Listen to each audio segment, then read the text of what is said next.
I was just making. I didn't know if you knew.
not going to be able to run out and turn the TV on when you need to turn it on during the show, so...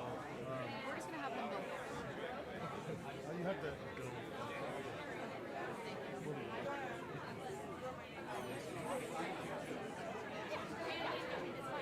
I love it.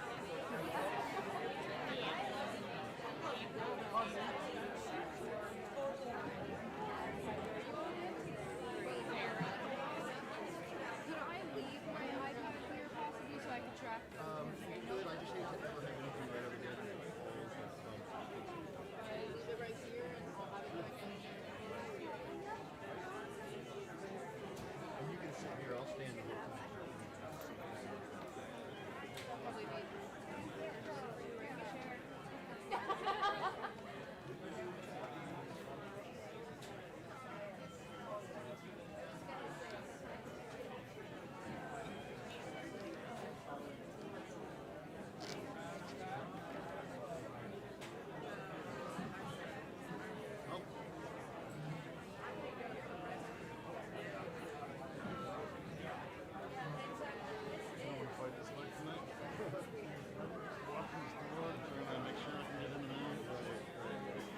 Pardon me, would you mind not standing? Thank you.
Well, I'm going to make a stool right here. I'm going to put the cans on, and that way you don't have to...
Sure. I thought it was the slideshow. But yeah, Yeah. maybe not this one. Once she walks away, it goes off the network. Got it.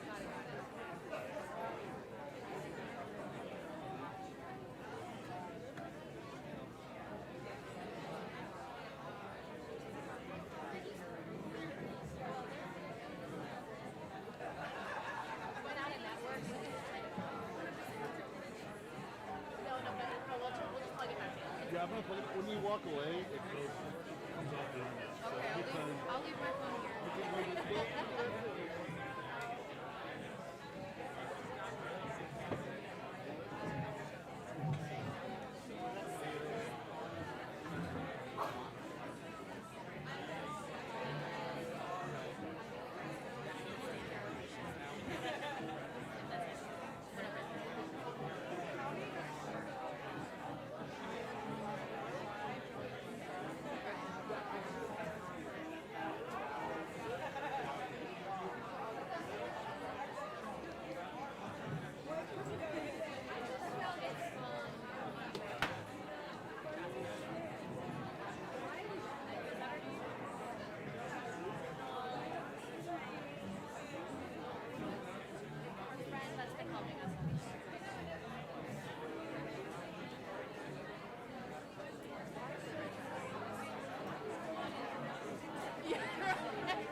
lights are freaking out. Hold on, give us 1 second.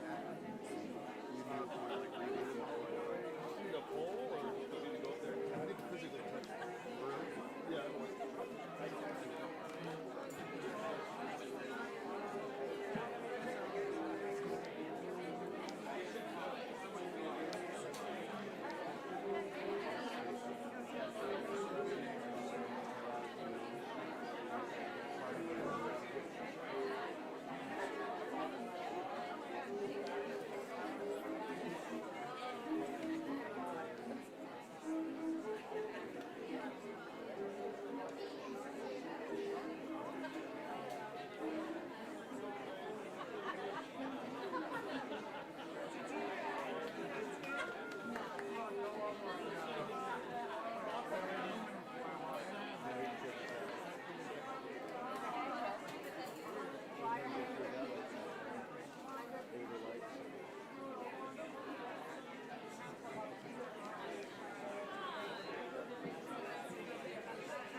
Good evening, everybody. Welcome to Fogartyville. Woohoo! How many people are here for the very first time? Oh, wow. Look at that show of hands. Welcome, welcome. Thank you so much for coming. My name's Robin Russell, and I'm here to welcome you to our wonderful listening room venue here. And then later, we'll bring up the creators of this show to tell you all about what you're going to see. So this is so exciting to have a sold-out show tonight for the premiere of this production. In a moment, we'll bring them up to, but I wanted to give you a couple of tips about just getting settled in here at our listening room. We're a good crowd tonight. So just as you all noticed as you came in and came up to the bar, we have a couple of spots on this side of the room and on that side of the room where the level of the floor changes. So if you cross that line, just be sure there's a step down or a step up. The bathrooms are off to my left. There's two gender-free bathrooms there, and there's a third one around that corner by the painting, the red and blue painting there. Thank you for pointing.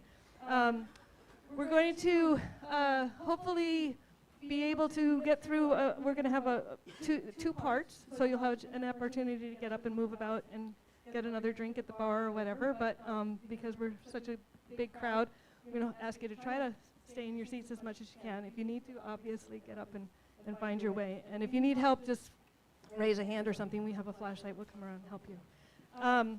So if you're new to our organization, I just want to let you know we're a grassroots, community-driven, nonprofit organization. And together, we're committed to building an inclusive community through the media and the arts.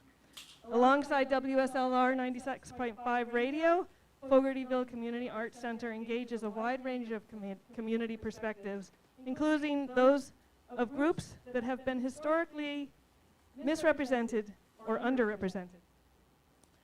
Tonight's show is a great example of how new voices and projects find a welcome home here. Our venue is a special gathering place in Sarasota for those who truly appreciate music and community. We're the region's premier listening room, but concerts aren't all we do. In addition to live concerts, we also host art exhibitions, film screenings, educational events, and more. So each time you come, you might see something new. We're committed to sustainability. We have a lot of things around our property that we're grant funded and part of the community coming together. So if you have any questions, there's information on your table, a copy of the Critical Times, our publication. Feel free to reach out to any of our staff members or volunteers at the bar, helping you with seating, and we're happy to answer your questions. So tonight, we are thrilled to be partnering with Minorities in Shark Science to present the first public performance of the new scientific musical written by Christina Meiping Chen. The Shark Lady, the legacy of Dr. Eugenie Clark. Without further ado, let's give a big warm welcome to this amazingly talented Christy, who will tell you all about, it's going to be Sarah and Jasmine that are going to tell you all about this show. Please give them a big warm welcome.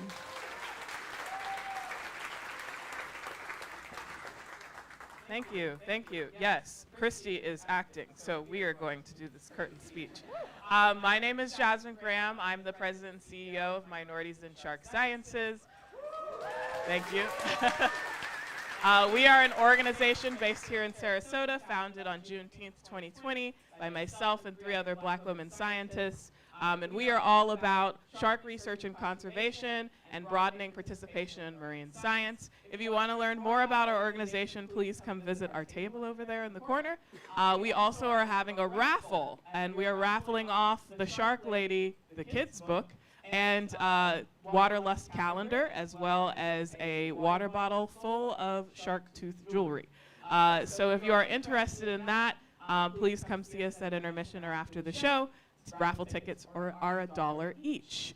I also want to take this opportunity to tell you a little bit of the context behind how all of this came to be. So Christy came to Miss 2 summers ago for the first time, and she was an intern with us. And part of her internship, she decided that she wanted to write what was then a one-woman, one-act. You can see by the number of chairs, it is no longer a one-woman show, and it's a musical now, and there are 2 acts. So it has expanded greatly, but I'm really proud of all of the work that Christy has done over the last 2 summers, working with us as an intern and then as an artist in residence through our Maxwell Hanrahan Foundation funding. And I love to see art and science brought together, and I hope that you all enjoy the show. And I'm going to let Sarah, our director, talk a little bit about the process. Thank you, Jasmine. Hi, everyone. My name is Sarah Shin. I was the director of The Shark Lady, this workshop presentation of it, at least. So what you're going to see today, let me back up, actually. So this team, we all met for the first time on December 2nd, which was 5 days ago. And this team has been working so incredibly hard to just put this whole show up together. Christy and I have been talking about this show for a couple months now, but she's been writing it for a year, I want to say. But this is the first time we are presenting it in front of an audience. With that means that you guys are actually the missing piece of this puzzle in this process of developing a musical, which is a very long and intense process. So we encourage your audience reactions, and we want to hear your thoughts on the show. And also, after the show, if you're feeling like that you want to give more support, we are continuing the development even after this presentation. So some of you guys might have envelopes in your programs where we ask for any support that you would like to offer. Anything? Oh yes, there is an after party. What is the name of the location? At Art and Central. So just know that that's happening after the presentation. And no flash photography, no photos, no video recordings, please. We got that handled. And if you can also silence your cell phones, that would be amazing. Wonderful. Thank you so much. This is the Shark Lady. Enjoy the show.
like her home. She treated me like a friend. She swam with me until the very end. But her power truly lies in the way that she inspired other women to explore with me. Her life was long, her journey full of suspense. Too intricate to condense, but she always had one goal, to find a place where she felt free. That is our story, and it starts in New York City.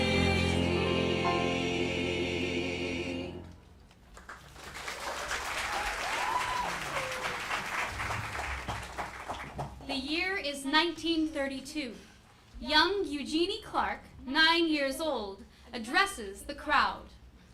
Good evening, ladies and gentlemen, distinguished guests, my fellow New Yorkers. My name is Eugenie Clark, and I am honored to be the new president of the Battery Park Aquarium today. Woo! Thank you, thank you. Please hold your applause until the end. I am so excited to enact my first new policy as president, which is to require all children under the age of 18 to have their very own 50, yes, you heard that right, 50-gallon tank in their own home, provided free of charge by the government. Woo! The crowd goes wild. People roar with enthusiasm. A child cries tears of joy. Jeannie, we're leaving in 5. Lights up, revealing young Jeannie in her bedroom, addressing stuffed animals on her I'll be bed. out in a second, Mama. Today is April 30th, 1932. Just 4 days till I turn 10, the start of something new.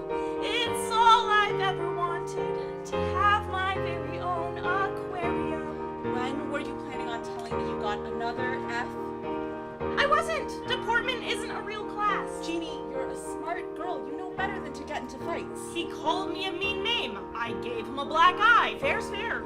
If you still think you want that tank for Christmas, you need to behave yourself. Christmas? Can't I have it for my birthday this week? Next time, just stick with Norma, all right? She keeps you out of trouble. Now get your shoes on or I'm gonna be late for work. Young Jeannie and Yumiko ride the subway into Manhattan.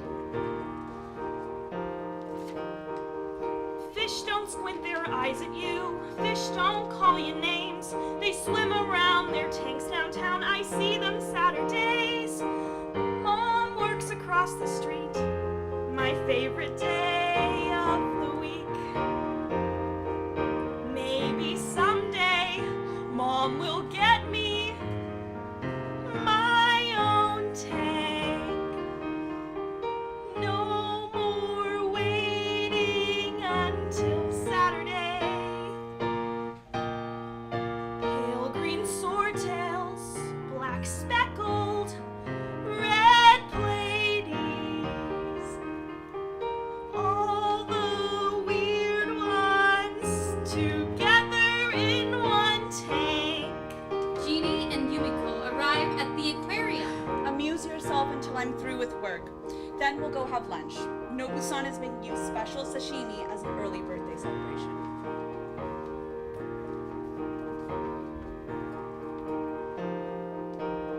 But fish are not my only friends. I like humans too.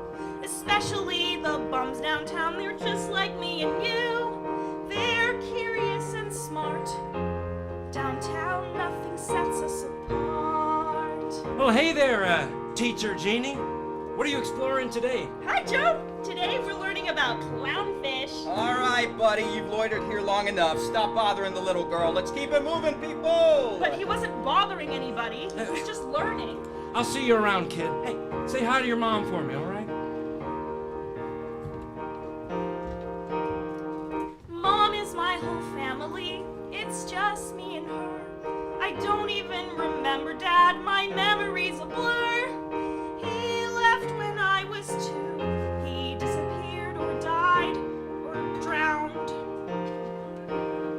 But sometimes Grandma will visit far away in Atlantic City. Uncle Walter and his pretty blonde wife.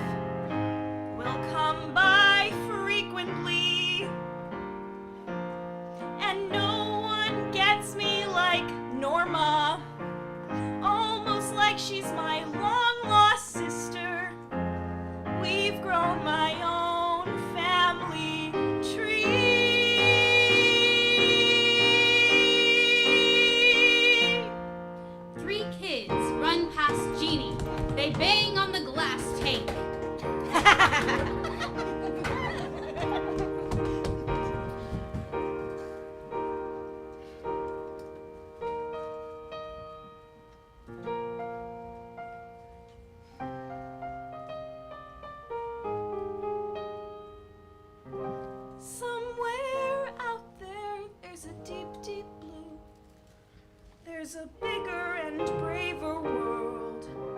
Each small creature has a purpose too. Out of the zoo, out in the blue. Though they may look odd with their scales and gills and bulging eyes, they're just breathing creatures like you and me. I can see far beyond the Battery and the Statue of Liberty. I can see, they're scared they cannot understand us, living so differently. I can see, oh, I can see, past their fears, misunderstanding doesn't define me. The whole stage transforms into a giant tank around Jeannie.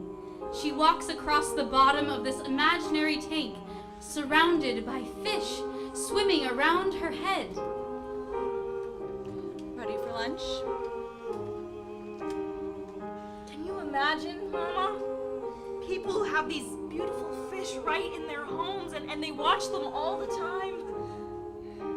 Maybe Christmas will come early this year.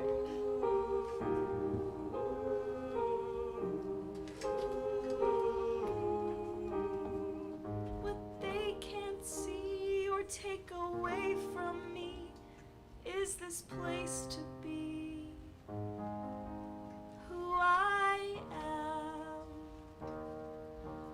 Years go by as Jeannie grows, so does her love affair with fish and toast, with bugs and birds and reptiles too. Her house slowly became a zoo.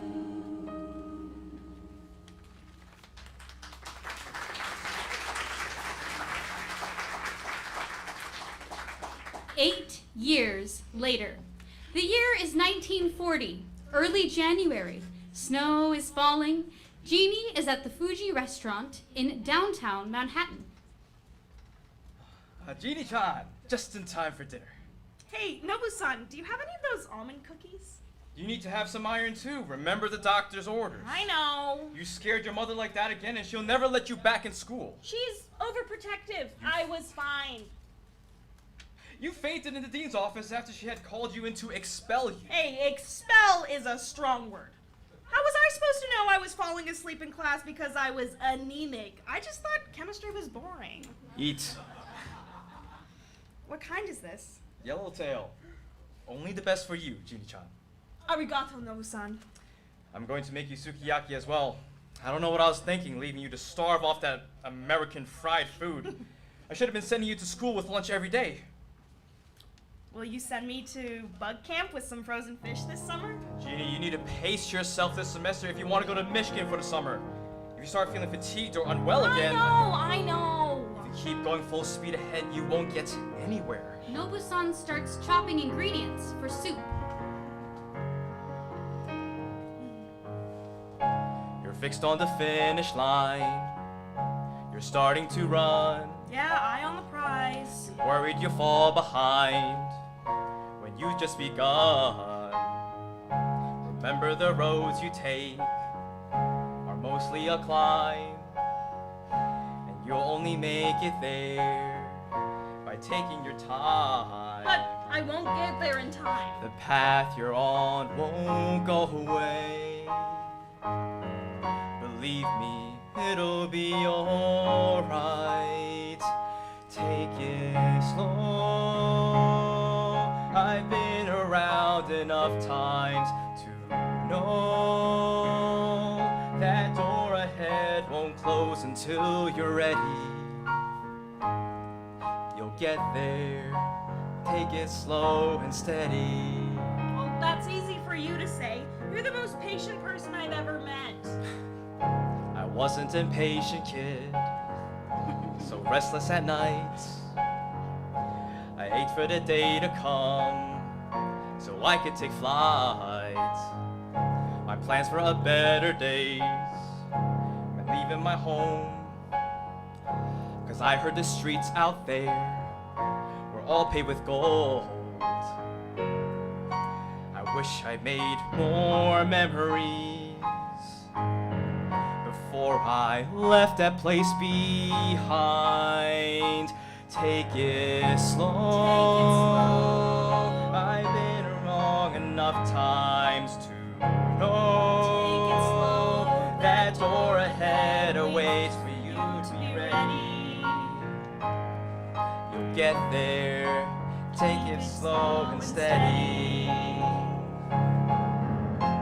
When you're aiming for excellence, trying to achieve the improbable, it feels like it all needs to happen right now. But if you take a step back so you can see the whole climb, you'll learn that it's more than fine to take your time. I'll take my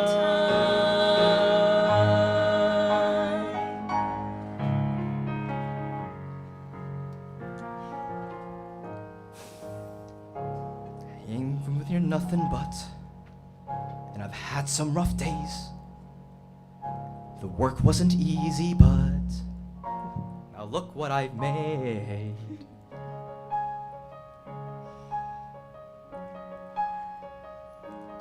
Take it slow. I've been around enough times to know. Don't burn yourself all out before you're ready. You'll get there. Keep it slow and steady. Nobu-san and Genie taste the soup they've finished making.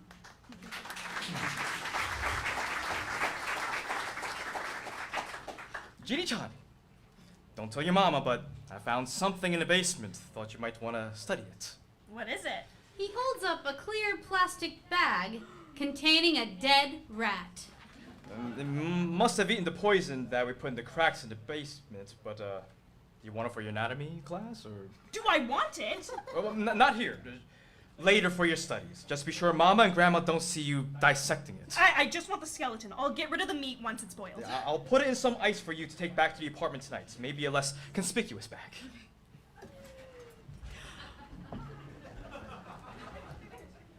What are you so smiley about? Nothing. I'm not smiley. Yumiko refills Genie's hot tea. Do you think you and Nobu-san will get married? What makes you say such things? Where do you get these ideas? You're turning red. I am not. Nobu-san re-enters with the neatly packed rat in a takeout container. He gently kisses Yumiko on the forehead as he passes her by. I'm gonna get my bag. 1 year later, December 1941, at Grandma Yoriko's house, young Genie is stirring a boiling pot on the stove. Genie, when was the last time you saw your snake? What? Where is the snake? Is he not in the tank? Would I be asking you if he were in the tank? I don't know. Maybe you didn't see it. Genie, I think that maybe we should stick to fish for now and no more live animals in the house, all right? Well, what about dead animals? Genie, now is not the time. What is that smell? What are you cooking? I'm home! What smells so good? I was just asking Genie the same question. Oh, my little Henna Choco. Are you cooking dinner for us? What a surprise! What are you cooking in there? Just some stew. It's not very good. I think I'm just gonna throw it away. No wasting food, Genie. We can always add some flavor. Here, I just bought some mushrooms and onions. But I don't want mushrooms.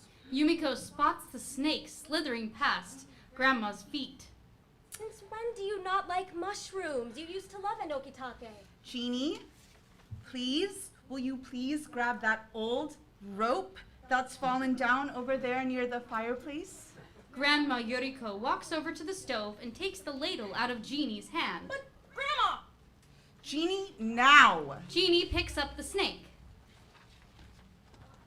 What else did you put in here? Grandma Yoriko stirs the stew and picks up the ladle out of the pot. Hanging on the ladle is the dead rat carcass with the whiskers still attached. Is that... Jeannie, I'm going to say this once more and that's it. No more dead animals at home! Okay! I'm sorry! Woo! Oh, Jeannie! You told me to pick him up! Why is the snake outside the tank? He got out! Yumiko, help me put the groceries away. I think I need to lie down. Uncle Walter enters with a radio. Listen, it's the First Lady. Good evening, ladies and gentlemen. I am speaking to you tonight at a very serious moment in our history. The State Department and Army and Navy officials have been with the President all afternoon. In fact, the Japanese ambassador was talking to the President at the very time that Japan's airships were bombing our citizens in Hawaii and the Philippines and sinking one of our transports loaded with lumber on its way to Hawaii. By tomorrow morning, the members of Congress will have a full report and be ready for action. What's happening? Mama, what's happening? Our country's under attack. America is. We are about to enter a war. America is about to enter a war. With Japan? Yes! Uncle Walter starts to leave. Where are you going? I'm going to find your Aunt Maria, in case. In case of what? In case nothing. Yumiko, don't be naive! You know why you had to change your name to Lillian. That was only to get approved for the apartment, and that was years ago. They're not going to take your pretty blonde wife, Walter. They're going to take you. Take you where? She didn't understand why she felt she couldn't breathe on land. She stuck between here and nowhere, wishing she could disappear. She imagined she was underwater. For a moment everything was clear. Suddenly there's harmony, safe with her family in New York City. The next day, Jeannie sits in the Hunter College auditorium with other students. They listen to President Roosevelt on the radio. I ask that the Congress declare that since the unprovoked and dastardly attack by Japan on Sunday, December 7, 1941, a state of war has existed between the United States and the Japanese Empire. Jeannie escapes to the bathroom. Students whisper around her. Isn't that Clark girl actually Japanese? No, she's only half. Well, I heard that her family might have been involved in the attack. Where did you hear that? Her parents own a sushi restaurant downtown. Oh, that's her stepfather. She does look a little oriental now that I really look at her. Are they really just gonna let her stay here? Well, wasn't she born here? In the bathroom, Jeannie splashes her face with water. You can't hide in here too long. Let them see you have a weakness. The only way is to swim with the tide. It's time to grow up now. You can swim without your life vest. You have the strength. You can let it all go. Young Jeannie looks at herself in the mirror. She has grown into adult Jeannie. Jeannie? Jeannie, are you all right? No. I mean, yes, it's fine. You're not fine. Jeannie, you're shaking. I can take it. I'm sorry. I'm just worried about Nobu-san. And Uncle Walter thinks he'll be sent away. My dad said that too last night. He said that he bets by next week all the men will be drafted. No, not drafted. Imprisoned. What? But they can't do that.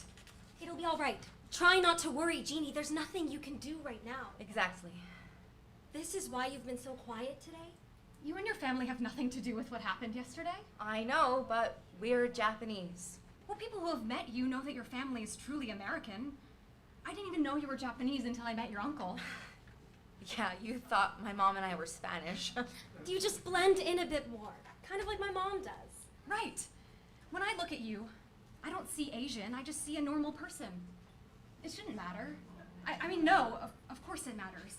I mean, I just meant that you and your family aren't the kind of people that, not kind, more like group of people that they're gonna try to blame for this.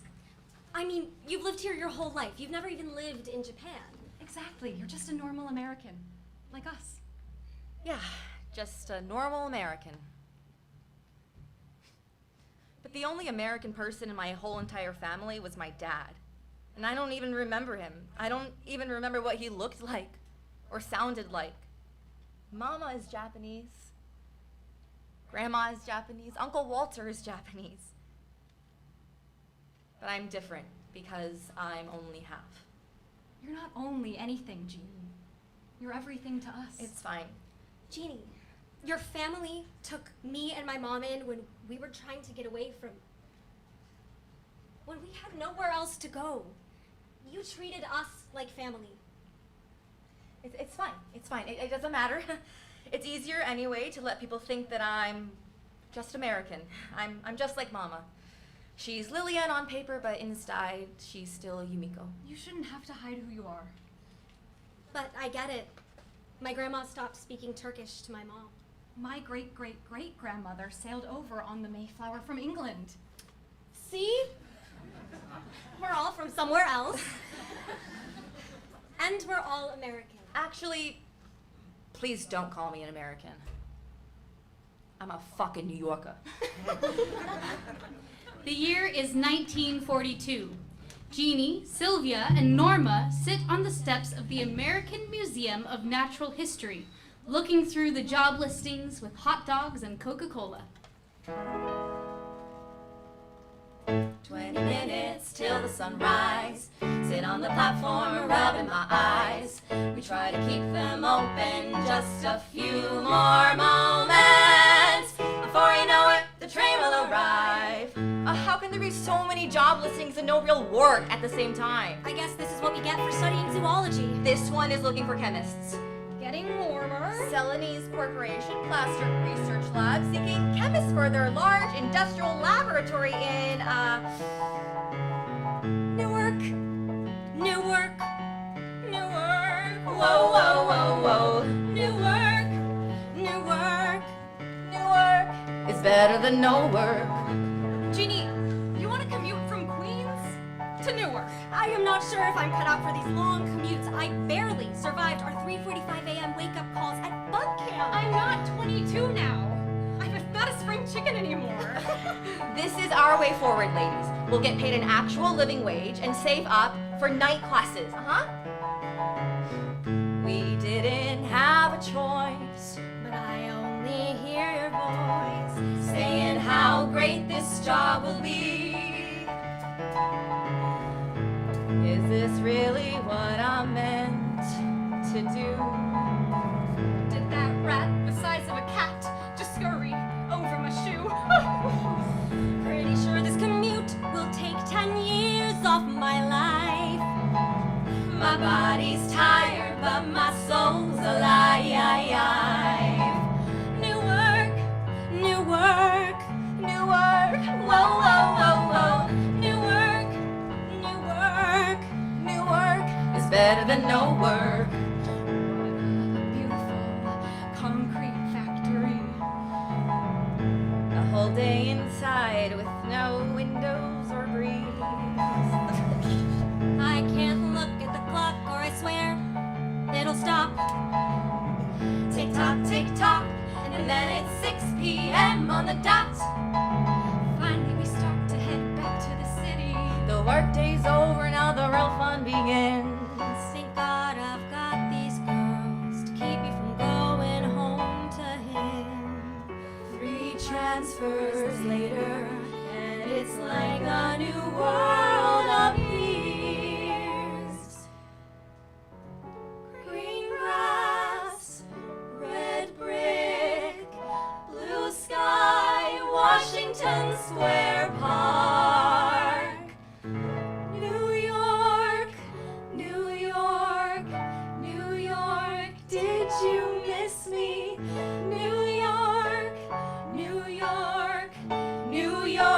I'm ready to work. All of a sudden, I got life in my spine. My cloudy, heavy, blurry eyelids lighten like the sky. Cotton candy pink, crystal ocean blue. Nothing like late nights at NYU. Dad said I'll give and drop out by October. I'll tell Dad one day, maybe when he's sober. Growing up without a dad, it's never really made me sad.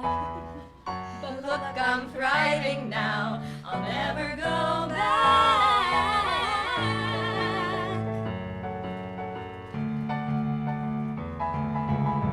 New York, New York, New York, good night, my pretty. Newark, Newark, Newark, see you bright and early. Newark, Newark, Newark, whoa, whoa, whoa, whoa. Newark, Newark, Newark is better than no work.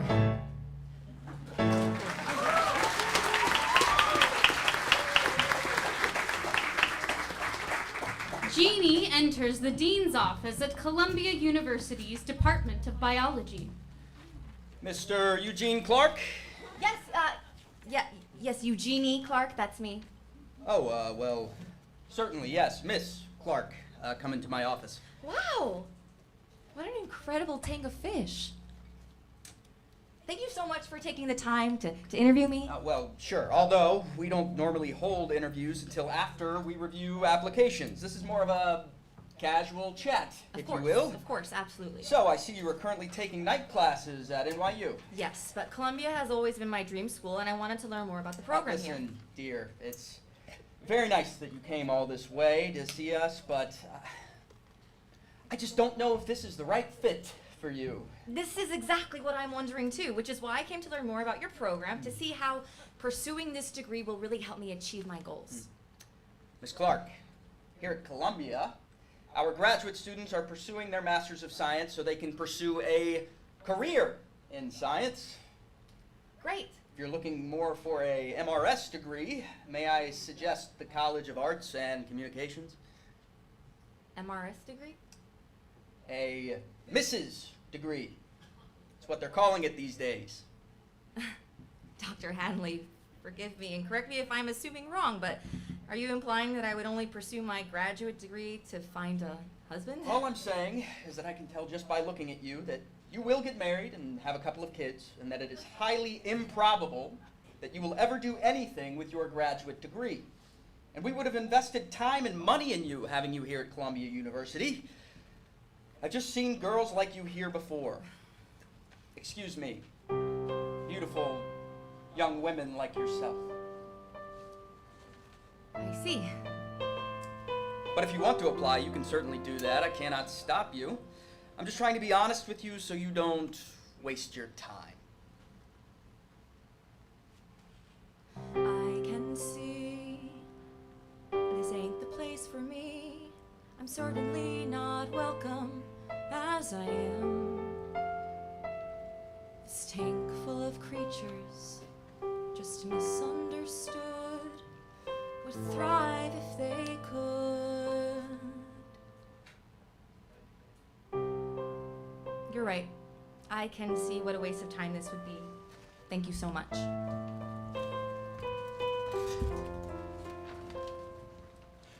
Jeannie leaves and takes her dreams, boarding the sea train and wondering what to do. Somehow finding Dr. Breeder studying puffin fish at NYU, teaching her patiently, giving her agency, crediting her on his papers, owning her consequence, building her confidence, proving Columbia wrong. She soars so high, she doesn't see the waves ahead, not two, but three.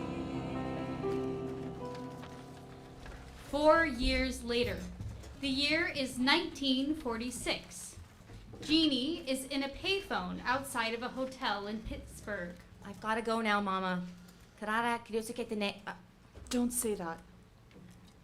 Don't say what? Don't speak Japanese in public. Mama, the war is over. That's what they say, but just because they started letting people go doesn't mean they'll have a home to return Well, to. they didn't take us the first time. Uncle Walter got you worked up for nothing. It wasn't nothing. Sure, we were safe here on the East Coast. Others were not so lucky. I know. I'm sorry, Mama, I have to go. I'll call you tomorrow. Just don't draw attention to yourself, all right? I won't. Don't let anyone know that you are Japanese, okay? Bye, Mama. Take care of yourself. Jeannie enters the conference room just as Dr. Carl Hubbs approaches the podium. Good afternoon, ladies and gentlemen. If I can have your attention, please. We are delighted to be gathered once again as the American Society of Ichthyologists and Herpetologists after a few years of postponing. I am honored to be named the president of ASIH once more, and I am looking forward to a robust and invigorating conference this year.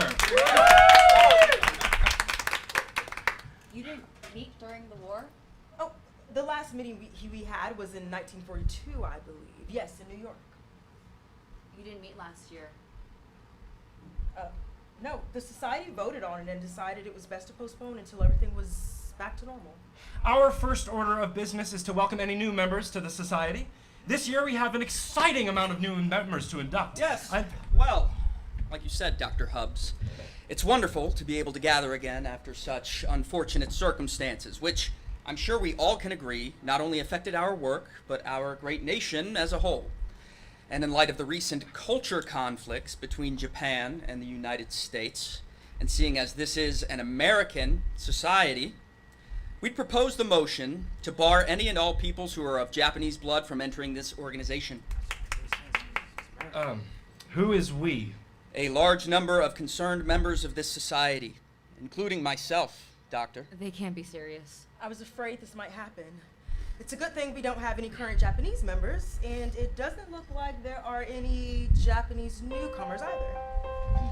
Right, yeah, good thing. Let's all remain civilized. We'll run a vote. My hands are trembling with anger. My heart is filled with heavy sorrow. I'm in a room full of people who I thought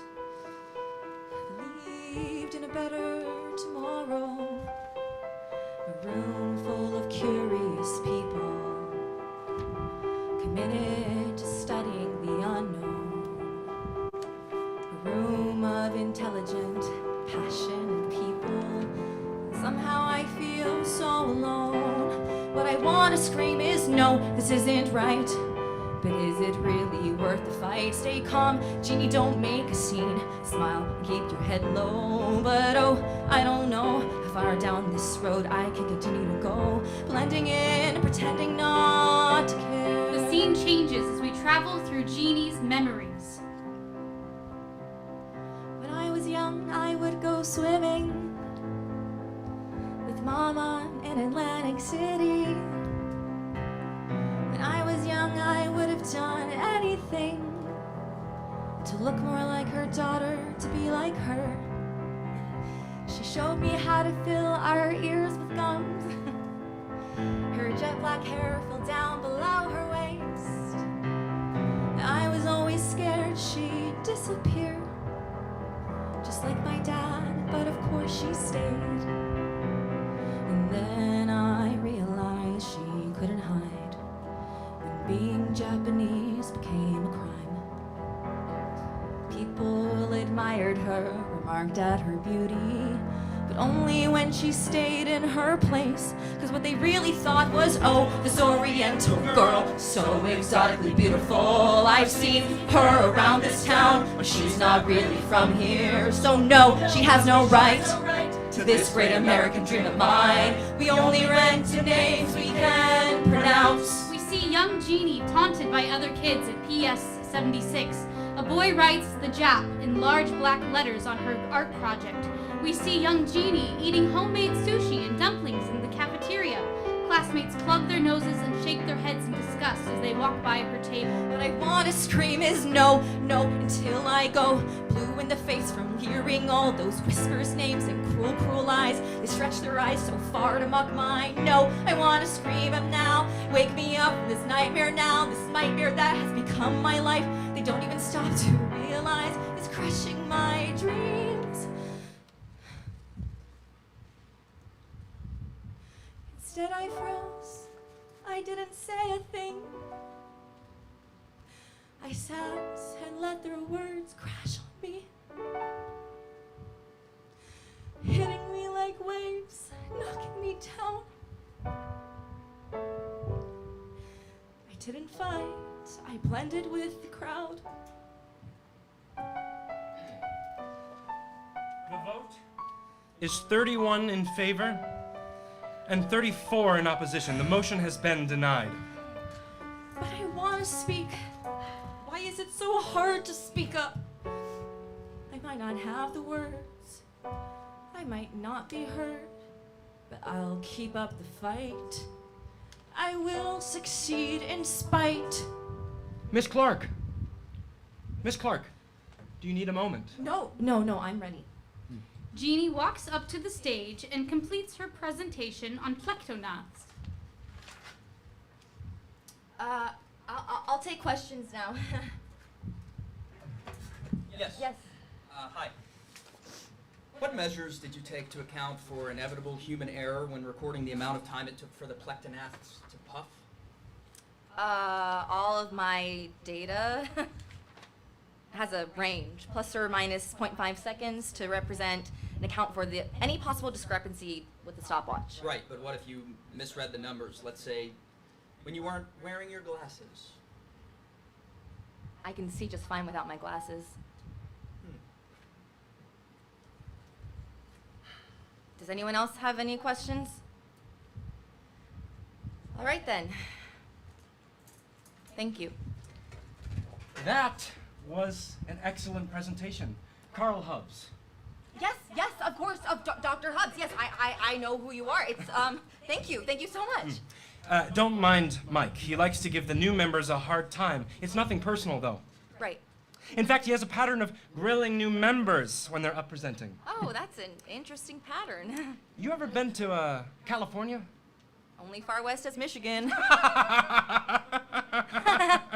Well, if you can get out to California, there's a research assistant position I'm trying to fill at Scripps. PhD track. Do you think you can get yourself down there? Can I get myself out? Yes, absolutely. Yes. Thank you, Dr. Hubbs. Carl. Jeannie. Jeannie goes back to the payphone. Norma, you won't believe who I just met. Do you know how I can get across the country in under $5? 6 months later, Jeannie, Dr. Hubbs, and a crew of men are aboard the E.W. Scripps in the Pacific Ocean. All right, gentlemen, my name is Mike, and I'll be your officer on today's ship in charge of everyone's safety. Everything underwater looks at least a third larger than it actually is. They won't harm you if you watch out and don't get too close or careless, all right? It'll be a little bit clearer than the goggles you were wearing the other day. Awesome, I can't wait. Oh, and another thing. Hang back first. Let the other guys go. I'll get Mike to give you a head start at the end. Oh, okay. So, going over it again. Just for clarity, 1 tug on the signal cord is, I'm all right. 2 tugs mean, give me more line, I'm going farther away. 3 tugs tell the tender, take up the slack, I'm coming in closer. And 4 tugs mean, danger, pull me up fast. Now, I only ever want you to use 4 tugs if it's an absolute emergency. Got it? Once we feel 4 tugs up here, we'll pull you out as fast as we can. Faster than a kid chasing an ice cream truck. Got it? Got it. 1 tug on the signal cord is, I'm all right. 2 tugs mean, Give me more line, I'm going farther away. 3 tugs tell the tender, Take the slack, I'm coming in closer. and 4 tugs mean, Danger, pull me up fast. Be sure you have these signals straight. Every diver needs to learn how to tend the lines to get the feel of signals from both ends. The tender also gives the diver signals every now and then, checking in and waiting for the diver's answer back. The bottom here is 30 feet, meaning you'll have nearly 2 atmospheres of pressure in your lungs from air we pump to you. On the right side of the helmet is a valve to regulate how much air you're taking in. Now then, any questions, men? This is really exciting. When you mentioned we'd be seeing beautiful sights today, I didn't realize you meant the beautiful assistants. Perks of being hubs, am I right? Jeannie will try the helmet today too, if she wants to. Oh, yes, if there's time. Don't be scared, don't get your panties in a twist. You know you're fine, 'cause you're with a white guy named Mike. I wasn't scared. Understandable if you're feeling like it may be too much for you to try. If you have any fear, we will take it from here. It's amazing they let you apply. Mike, you're first. The water's a bit cold and eerie down there. Do you want to hop out? No, I'm fine. I'm fine, I'm totally fine. Why don't you let, eeny, meeny, miny Mike go? All right, if you insist. Wait, is his name also Mike? Yeah, but mine's spelled differently. Mine is short for Michael. Are they not all short for Michael? Yeah, it's a common stereotype.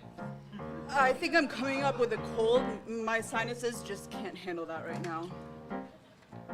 Understandable if you're feeling like it may be too much for you to try. If you have any fear, we will take it from here. It's amazing they let you apply when you're not a white guy named Mike.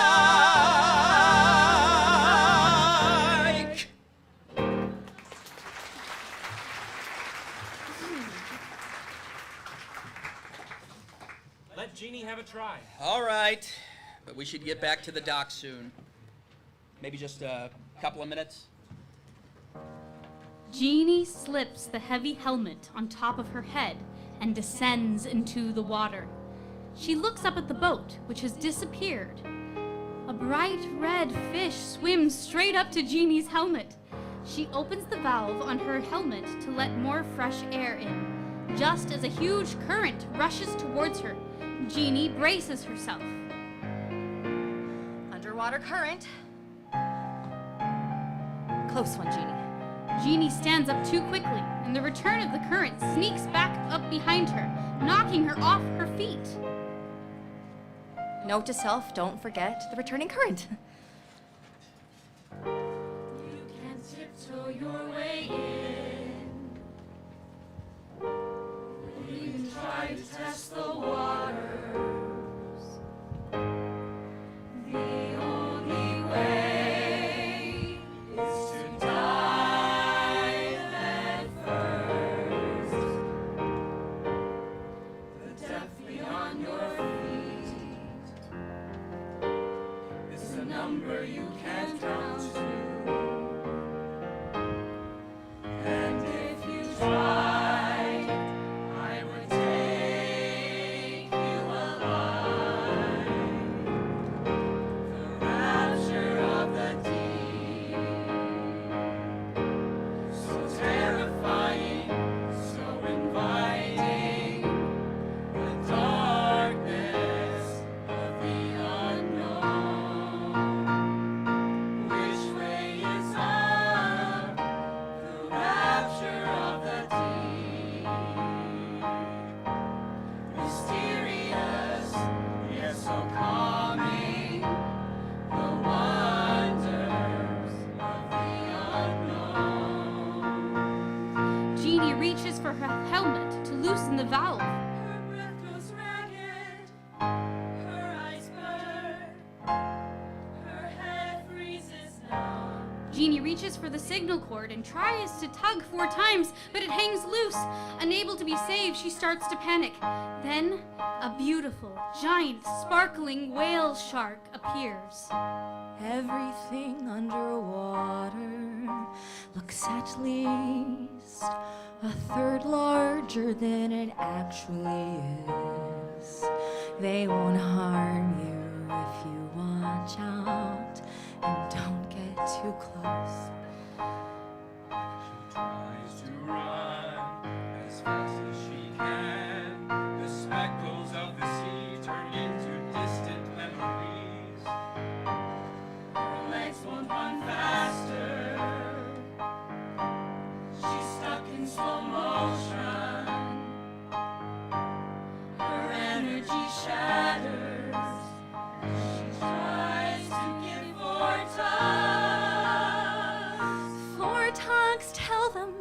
to pull me in, but I don't have any more strength to give them. I try again with all my might, but the one tug I give says that I'm all right.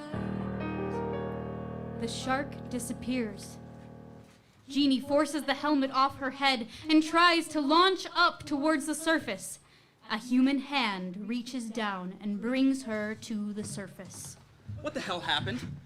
Hello, what happened? God damn it, Mike, let her breathe. Did you let go of the line? Why didn't you tug for help? This is why it's bad luck to have a woman on the ship. I swear you only gave me one tug. You never tugged more than twice. You probably screwed the valve the wrong way and cut off all your air, just like a girl. Hang on a sec. The valve is screwed all the way open. That's impossible. She was seconds away from losing all her air. This pipe thread doesn't have a strong suction seal. What? But NPTs are specifically built to have a suction seal. I just replaced the MPT yesterday. There was a tear in the tube. This thing screws on like a garden hose adapter. We're running a Navy here, not a fucking horticulturist club. This is indeed a garden hose thread. So it didn't seal the leak in the tube. In fact, the line was losing most of the air before it even reached her helmet. Well, then someone must have misplaced it in the shed. There was just no way I would have mistaken a garden hose for a national pipe thread. I mean, be serious. Terrible, awful luck to happen on your first dive, Jeannie. Are you up for trying again? You bet. A few weeks later, 1946, Jeannie and Betty, a fellow graduate classmate, walk through the quad of Scripps Institute of Oceanography with their large overnight bags. Anita, another student, sits at a picnic bench, reading. Did you know they just implemented that rule? They could have at least given us a heads up so we didn't spend so much time packing our bags. How are we supposed to complete this study if we aren't even allowed on the overnights to conduct the necessary research? Isn't that the million-dollar question? Why in the world would they admit us to this program in the first place if they won't allow us on half of the property? What do you mean? We've been allowed in all the other lab settings. Never mind. I've seen you around campus before. Not much, but I recognize you. Are you one of Carl's students? I'm Eugenie Clark, and this is Betty Campa. Anita Hall, are you Dr. Hub's new RAs? We just started this semester. How long have you been here? Too long. I'm a part-time graduate student working towards my PhD, trying to transition full-time, but, you know. Oh, well, you absolutely should, especially if you already know Dr. Hubbs. Oh, believe me, he's been trying for the past year to get me fully matriculated. Let's just say it's been a process. How do you mean? Do you not have previous education? No, I do. Master's in zoology. Well, then why won't they let you enroll? I've been asking the dean the same question for a few months now. Maybe enrollment is at capacity? Capacity for a certain kind of person? Sure. They won't admit you full time because... But they can't still do that, can they? Sure they can. If they keep me part-time, they think I'll give up before I even meet half of the requirements for my PhD. At this rate, it will take me more than 10 years. They're so funny like that. That's ridiculous. Oh, Dean Mike. Dean Mike! Oh! Over here. Sorry, ladies. Didn't see you over there. I don't have much time at the moment to talk. That's all right, Professor. I signed up for your office hours next Tuesday. I look forward to continuing our conversation from last semester and hopefully settle on a thesis. Thesis? Yes, certainly. Only I'm afraid I won't actually be on campus next Tuesday. How about Thursday? I'm afraid I don't have it on me. My agenda. I'll have to check my agenda and get back to you on that one, Miss Hall. He's a terrible liar. Baby steps. How do you keep your calm? I don't always. I'd like to say I was always strong, but I wasn't born like this. I'd cry to my mama, 'cause I didn't want to grow up fighting to exist. She'd always take me out in the backyard. On the swing, she pushed me forward, make me feel my momentum. She said, the world is wider than you'll ever know. She said, kick, push, swing high until your kinetic turns into potential. And at the top of the pendulum, where you suspend for a moment, beyond the type of tall, the weightless moment of seeing the top. That's how tall the climb is. Go, baby, go. Where's your mama now? Oh, back in Alabama. Haven't seen her since I graduated from University of Michigan. I went to bug camp freshman year of college. At Douglas Lake? Cabin 8! We must have just missed each other. My best friend Norma and I, we tried to camp out in the forest overnight, and our counselor sent 2 teenage boys to look after us. As if they could have protected you. What did they say? You girls aren't safe out here alone. If I had a penny every time I heard that.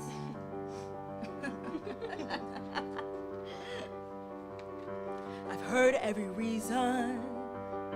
I've tried every line. You're not this, you're not that. It's not you, these are facts. They think they're pushing me aside, but I've got my own plans. By now I can see the best way to learn is to take my own turn and watch close and patiently. I hear my mama's words echoing to me. She said, kick, push, swing high until the kinetic turns into potential. And at the top of the pendulum, where you suspend for a moment before you start to fall, the weightless moment of seeing the top. That's how tall the climb is. Go, baby, go. Sometimes at night, in the silence, in the dark, when I'm alone in my corner of the world, I let the tears roll down my face. I don't try to fix or erase the very true passion and hurt inside of me. I breathe, I squeeze, and I release, and I try to let go the hate the other people try to put on me. I know it's not mine to own. Kick, push, swing high until the kinetic turns into potential. And at the top of the pendulum, where you suspend for a moment, swing, push, swing high until the kinetic turns into potential. And at the top of the pendulum, where you suspend for a moment before you start to fall, the weightless moment of seeing the top. That's how tall the climb is. That's how tall the climb is. That's how tall the climb is. Go, baby, go.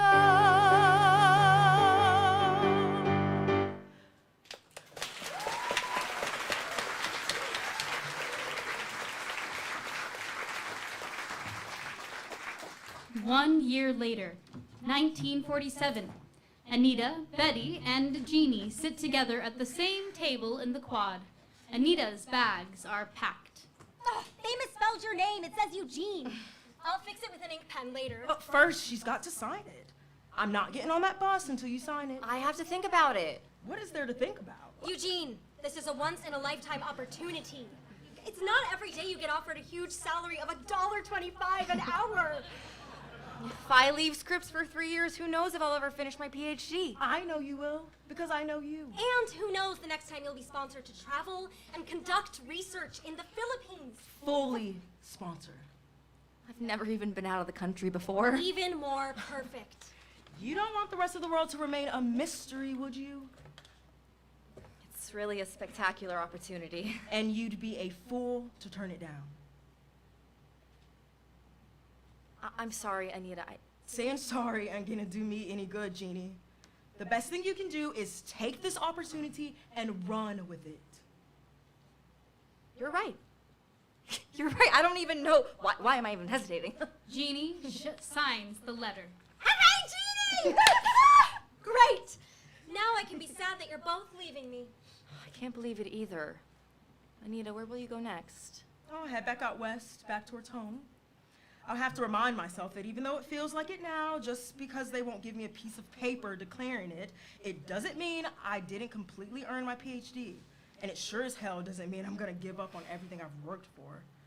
I've sacrificed too much for the past 10 years to let them take that away from me too. So, I don't know where I'll go next, but it's going to be a place that I build myself. Kick push. Swing high. Go, baby, go. Jeannie and Betty walk Anita to the bus stop. Weeks later, in Hawaii, the men board the EW Scripps docked at the harbor. Jeannie watches the ship slowly disappear into the horizon. She looks at the letter from the FBI one more time. Miss Clark, we regret to inform you that your application for your U.S. passport has been denied as we continue to check into your ancestral Oriental origins. Please allow 6 to 8 months for an update on your application status. The sun sets, the moon rises, the tide comes in. Jeannie remains standing. A long time passes, maybe hours. A large wave hits her. Soul gets trampled, her light fades. She's got no more fight. She starts to let go. She's letting us take her far, far away. Jeannie lets out a giant scream underwater. It is loud, but it's muffled beneath the ocean. The sound of the ocean takes over. End of Act 1.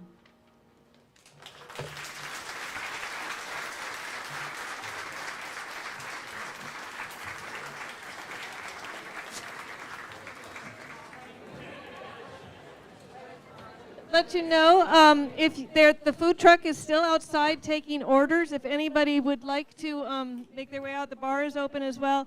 And if you'd like to peruse the menu while you're still sitting at your table, I have a QR code that you could look at if you want to take a look at that. So we'll have a brief intermission for about 15 minutes, and we'll see you back here for the second half.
Test 1, 2, check 1, 2. It's hot.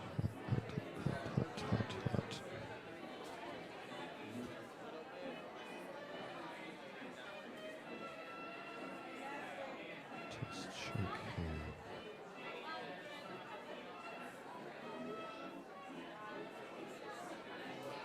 Check test here, 1, 2. 1, 2.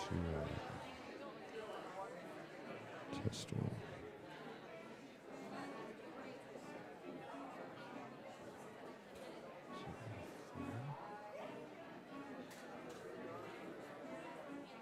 Check test 1. Check test 1. 1, 1, 1. 1, 1, 1. There we go. 4. 4 set up. Check test 1, 2.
I don't know what happened when he went up and tapped that thing. I'm so mad we did it. I'm like, why? Yeah, he was trying to do the podium. Yeah. It's like every movie scene you always see whenever they go to the mic, they have to give the obligatory feedback. It's like,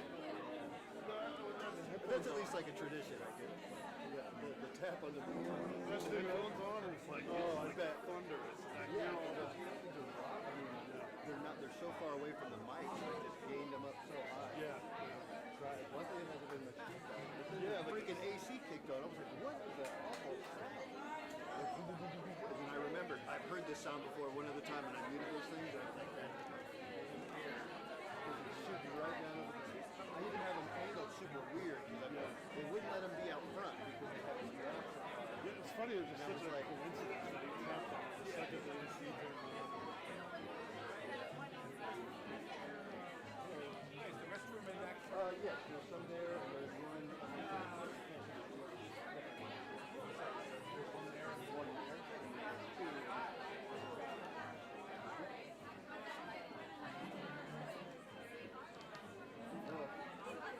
That was a long first act, too. That was like an hour.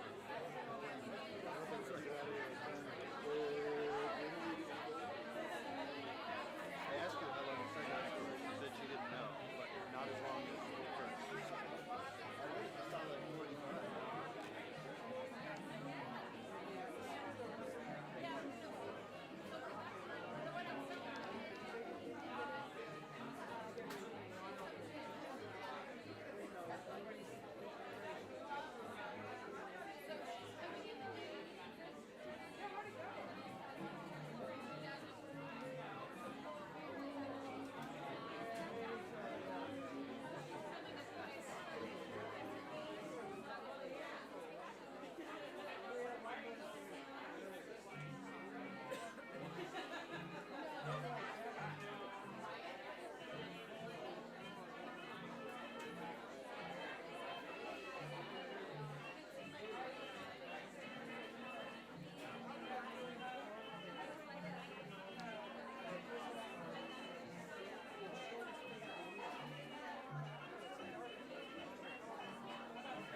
Okay, folks, welcome back.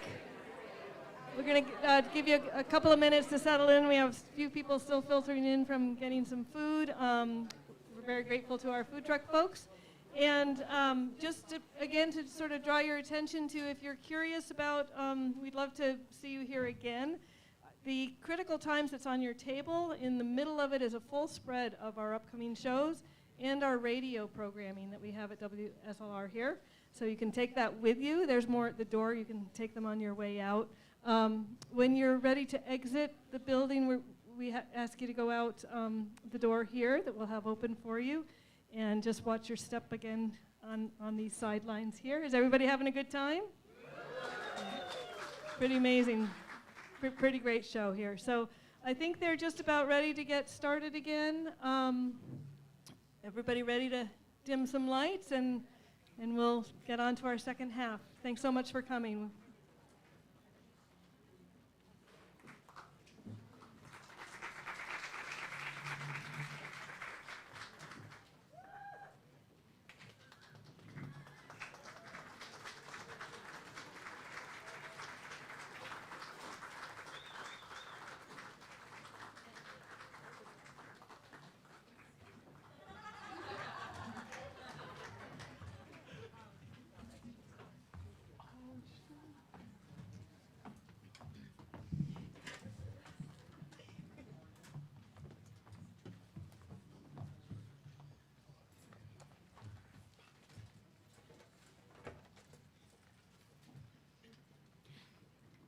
Start of Act 2. A few months later, 1948, New York City. Jeannie and Norma sit on the steps of the American Museum of Natural History during Jeannie's lunch break. You know, Jeannie, when I wrote that I couldn't wait for you to come back, I didn't mean for you to only be gone a few weeks. Guess it wasn't in the cards for me this time, Norma. You've got a positive attitude. Guess I've got to. Now that is what I call growth. Were we in third grade, you would have punched that FBI agent straight in the face. Well, luckily for him, I never saw him face to face. Just a lousy letter tearing away my whole future. Think of it as a pivot. Jeannie, now you can get back on track towards your PhD. Who knows how long it would have taken you to restart your academic career after 3 years in Southeast Asia? And who knows how many species of fish that I would have studied and just witnessed for 3 years in Southeast Asia. The chance to really stick my face underwater to see the fish in their habitat, just like Hub said. Jeannie, dear, calm down. You're getting upset. I don't care. I spent 4 days packed in a tiny car with 2 strangers to get across the country. I gave up my whole life here. I left Roy. And for what? So I can embarrass myself by almost drowning? So I could pack my bags for an overnight excursion, only for them to not let me go on the boat? So my dream job could be dangled in front of me, only for it to be snatched away right at the very last moment? Now, Jeannie, you listen to me. You have poured too much of your life into studying what you love to make one detour make you quit. It's not just one detour, Norma. I feel like every time I finally take another step forward, I keep getting pushed back. You should have heard the way he spoke to me. That Navy guy out at Scripps. It was like I was proving that women shouldn't be allowed out in the field. And I couldn't even say anything to defend myself, where they see me as hostile or difficult. I think most men already see us that way because we aren't home tending the house. You're right. They're already using the fact that I'm a woman against me. The last thing I'm going to do is give them a reason to call me an emotional one. Or weak. Well, you're definitely emotional. But you're not weak. The Eugenie Clark I know, she's not weak. Eugenie Clark punched a boy in the face in 3rd grade because he called her a horrible name. And he deserved it. Eugenie Clark drove across the country in 4 days with 2 strange men because she was pursuing her PhD. Eugenie Clark is not weak. Eugenie Clark is the strongest person I know. Technically, I'm still Jeannie Umaki. We're just separated right now. Roy won't sign the papers. I don't care if you end up having 5 husbands. Huh. You'll always be Eugenie Clark to me. That fiery girl I met at PS 76. You're my tiger lily. And you're my sleeping poppy. How would you like to go on a double date down in the village tonight with Sylvia and her boyfriend? Ilias is bringing a friend from the hospital. I thought you were going on that date. But you could go instead. You've shut yourself inside for too long now, Jeannie. You need to start putting yourself back out there. Are you sure that you're just not trying to get out of this? Come on, Jeannie. The boys will pay. It'll be a free dinner. Aggressive car honking. Children screaming. Ice cream truck song. A nearby child runs away from her mom. Look, Mom! It's a dead rat! Katie, come back here! Oh, I miss getting my hands dirty. Douglas Lake, Bimini, Woods Hole, even La Jolla. Exploring, that's what I want to do. You are doing it. But not just during the summer when I can take a few weeks away from the lab. And the research I'm doing at the museum is stimulating, don't get me wrong, but it's good, honest work, but I just... You want more? Is that so bad? You always knew that you wanted to be out there alone with the sea, and you wouldn't dare let anyone stand in your way. You always told me the paths that we've seen don't end, 'cause we can keep dreaming them. When you can't find your way, think of that girl. What would she feel if she saw us now? How would she think her life turned out? Imagine, Normie, us two sharing a cabin again somewhere out there in the middle of nowhere, but this time further than Michigan. South America or Africa. Just us and the animals, real biologists. No pavement. No sirens. They're not sidewalks. They're called footpaths. I couldn't leave Mom, though. Move back in with us. Jeannie, you know we can't. You always said that we'd take on the world.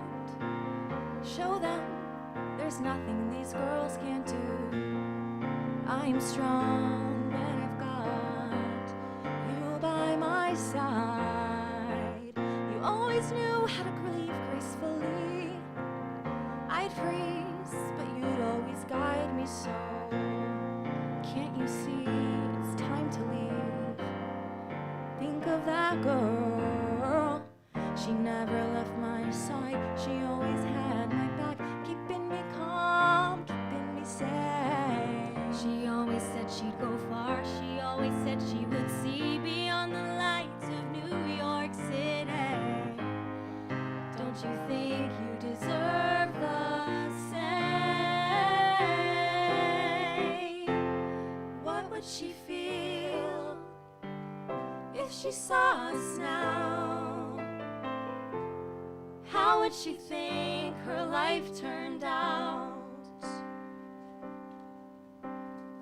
I mean it. It'll just be like high school again. You know my dad.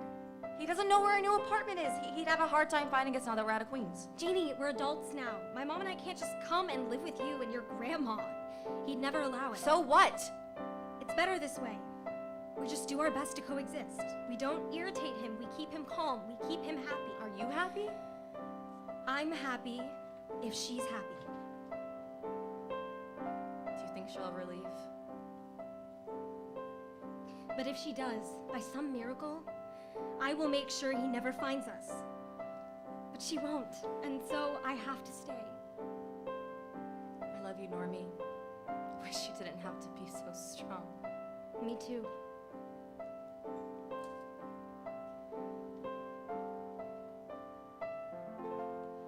What would she feel if she saw us now? Think of that girl. Don't let her down.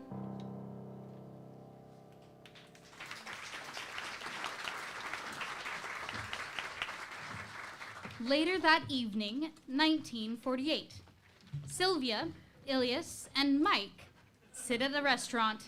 There is one empty chair. She's always running a little late. We've all just come to accept that about Jeannie. She's on island time, I guess. It becomes charming after a while, I promise. Some women are worth the wait. There you are, Jeannie. I'm late, I know, I'm sorry. Welcome, Jeannie. Oh, you must be Sylvia's boyfriend. Ilias, it's a pleasure. Dr. Ilias? Dr. Papa Constantino. Boy, that's a mouthful, huh? And Jeannie, you remember I was telling you about Ilias's friend, Mike? Good evening, Miss Jeannie. Hello, are you also a doctor? Yes, but a different specialty. Ilias is all bones, but I've got the brains. Mike is doing his residency in neurosurgery. Wow, impressive. I'm sorry, have we met before? I don't think so. No, Jeannie always went home after night classes at NYU. Such a dedicated student. I don't know how you managed to go out dancing 3 times a week after our brutal commute. I just had no energy. Now, Jeannie, you know better than anyone else that energy cannot be created or destroyed, only transferred. Yes, thank you, Sylvia. Impressive, darling. Bet you didn't know I also studied science. Sylvie's old party trick was singing the periodic table of elements to the tune of Ave Maria. It still is. And Jeannie's was surprising people with her fluent Japanese. Hardly fluent. Roy was the native speaker of our pair. Roy? My husband. Husband? Ex-husband. Soon to be ex-husband. Legally, we're separated now. They're definitely getting a divorce, don't worry. I was worried. Great. I mean, not great, obviously, just, got it, understood. So, you're at the museum now? Yes, I am a research assistant, PhD track. And you study? Fish. Sounds fascinating. Oh yeah, it is. Currently, I am researching an evolutionary phenomenon that we're witnessing in fish, specifically between Pleiades and swordtails. It's called sexual isolation. Excuse me, I beg your pardon. In normal English terms, please? I understood her. Jeannie. What? Already talking about fish. Another thing that will grow on you, Mike, I promise. That's hardly dinner conversation, don't you think? It's really one of the most stimulating mechanisms of evolution ever known to any scientist. Have you ever heard of the wagtail swordtail? Can't say that I have. Say that 10 times fast. Wagtail, swordtail, wagtail, swordtail. Wagtail, swordtail, wagtail, swordtail, wagtail, swordtail. Okay, well, I'm sure you've seen one in a small tank at the doctor's office or a pet store. You'd recognize one if I showed one to you now. It's this little orange fish that's actually a hybrid between a swordtail and a Pleiade. The long length of the sword-like feature on its swordtail is combined with the simple comet tail of the Pleiade, which has a dark upper and lower edge on the tail, and it forms this rather exquisite hybrid fish, sort of like how we called a mixed breed dog a mutt. And they have these fine, delicate, black, radiating stripes on all of its fins. Oh. They sound gorgeous. They are. And what's so interesting about these fish is that they are hybrid fish, the wagtail swordtail. They're only found in laboratories where they have been artificially bred via insemination. Test tubes, sorry. My supervisor, Dr. Gordon, has collected thousands and thousands of pure swordtails and pure Pleiades from the rivers that they are indigenous to Honduras and Mexico, but he hasn't found a single hybrid in the wild. These pure Pleiade and swordtail species are found in the same river, coexisting and swimming in the same waters. They've been pulled up in the same net haul. There's not a chance they have not had an opportunity to mate. So why haven't they? Why? Tell us why, Jeannie. I'm guessing that they prefer to mate with their own kind. One would assume, yes, but we need proof, which requires lots and lots of time observing in our 90-degree Fahrenheit greenhouse. You wouldn't know. You spent all day there. You look beautiful, Jeannie, in that dress. It's my dress. Thank you. I love it, Sylvia. But I also cannot wait to change into sweatpants after dinner. Well, you aren't coming dancing out with us? Skip the lab for just one evening, Jeannie. I need as many hours as I can to log and find a pattern. My dissertation's in less than a year. That seems like a lot of work. I mean, isn't it just human nature to breed with your own kind? I don't see why you need to sit around all day staring at fish to come to that conclusion. Is that human nature? But even if it were, these are fish we're talking about. I know we're talking about fish. I just mean that it's more natural for animals to breed with their own. Again, not quite sure that's true. Though sometimes we joke that she's compiling a Kinsey report on fish. Irregardless, that's a lot of time and energy spent on fish. Regardless. What? Jeannie. He said irregardless. It's not a word. I could care less. You couldn't care less. What? Never mind. What are we drinking tonight? Well, are you sure that you want to even drink if you're just going to go back home after? Well, I love wine with my spaghetti, and it helps me fall asleep faster. And I have an early work morning tomorrow. If you're just going to leave right after dinner. Oh, Jeannie's known to change her mind after one glass. She says she has work in the morning. I'm sorry. I didn't realize that accepting an invitation to dinner meant that I had to block off my entire evening for you. Whoa. I'm not saying you owe me anything. Owe you anything? Mike, oh my goodness. I'm not going to play second fiddle to a fish. Interesting way to put that. Yeah, all right. Look, I'm sorry, let's rewind. Why don't we all share a bottle of wine, huh? On me? Lovely. We were actually just looking at You the know cat. what? Thank you so much for inviting me to dinner, but I think I've seen enough, so I'm leaving now. Where are you going? I'm pivoting. Please stay, Jeannie. I'll write you soon, Sylvia. I promise. Yeesh. Keep this up, she'll never find another husband. That was unnecessary, Mike. So do we think that if a wagtail swordtail were to play a fiddle, it would use its gills or its fins? On a plane taking off from New York City, Jeannie writes a letter. My sweet Sylvia. Dearest Normie, I'm sorry I left in such a hurry. I just couldn't wait around another day. I'm currently on a plane to Hawaii. I'll have a few days before I depart for Palau, and I'm going to meet Roy there to make him sign the papers. I'm pivoting, just like you said. I can see far beyond the Battery and the Statue of Liberty. I can see papers without checkboxes or lines to confine me. I can see beyond the trees, beyond the lights, the smog, skyscrapers. There's a place. There's an ocean full of creatures unconcerned with woods or shores, just swimming forward, adapting, evolving. I can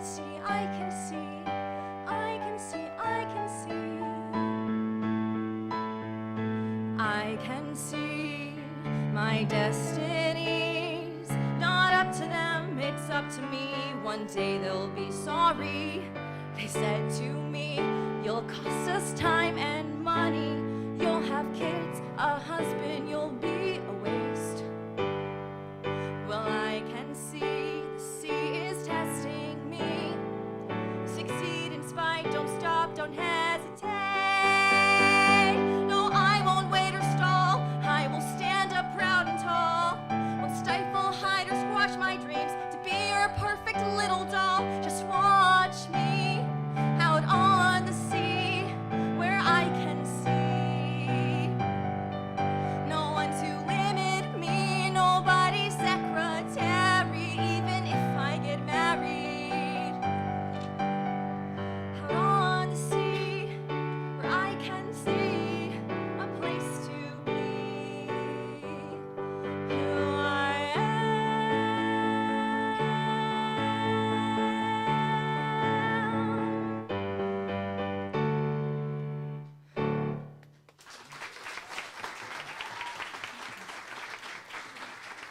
A few weeks later, back in New York, Norma's parents are waiting for her at their kitchen table. You know that's not an excuse. Supper is non-negotiable. She's doing her best. She's working. I don't give a damn. She shouldn't be working anyway. If she doesn't, how are we going to pay rent? Oh, so now it's my fault. I'm home. Oh, and look who's finally home. Norma's dad slams the door. The family photo hanging next to the door rattles and falls. We can't keep living like this. He just needs to calm down. He'll be all right. Are you all right? Of course. that a letter from Jeannie? Yes, but Mama, I'm scared. Read it to me, won't you? I'm okay, it's okay. Come. Sit with me. Dear Norma, I miss you dearly. It's raining today, and I'm just now catching up on writing letters. Transition to Palau, a Pacific island in Micronesia. As we enter the world of Jeannie's letter, she is on a boat. The water is clear and vast. It's been about 2 weeks since I've arrived, and 2 local fishermen have become my best companions. Niraibui is an elderly man of few words, but he certainly knows how to drive an outrigger. Sayakong, known to be the best spear fisherman in Palau, transforms into a Greek god when he's underwater. Nechan! Careful, see? Hamakuri. It starts to pour, and the water does a little dance as the raindrops mesh into the sea. Should we go back? Niraibui shakes his head and points to Sayakong, who has already finished his lunch, grabbed his spear, and dived deep into the water. Jeannie grabs her goggles and follows. Across the world in Virginia, Anita reads Jeannie's letter. I looked around and couldn't see anything. The water was all blurry with tiny lines of rainwater darting down into the ocean. It's like I wasn't even wearing a mask at all. The crystal clear waters of Koror were suddenly murky and rough, almost like the water in La Jolla. I looked around and couldn't see Sayakong. I looked up and couldn't see the boat. All around me was a blur. My heart started to beat fast. All of a sudden, I didn't know which way was up and which way was down. I can't see. I can't see a thing. The Schlieren layer was too dense. I looked down, finally, and saw a glimmer of red flash below me.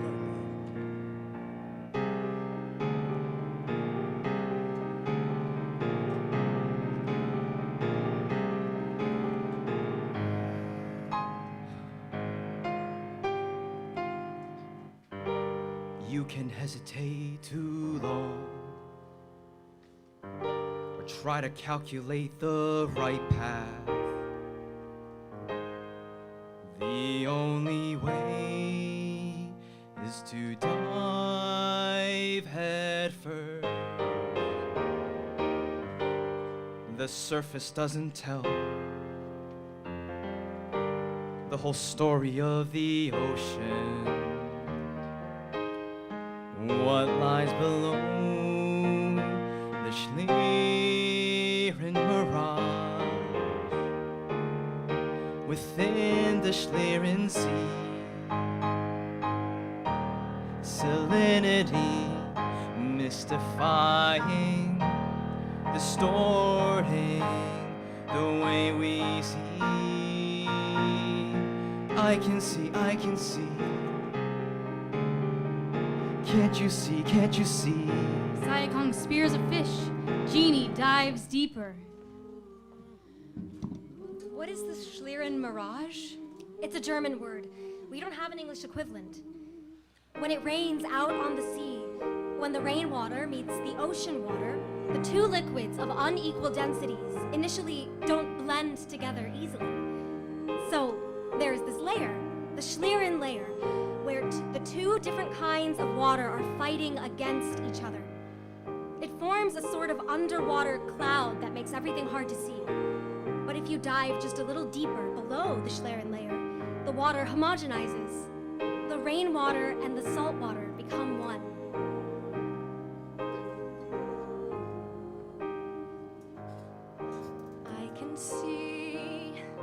I can see all the possibilities underneath the Schlieren sheet. I can see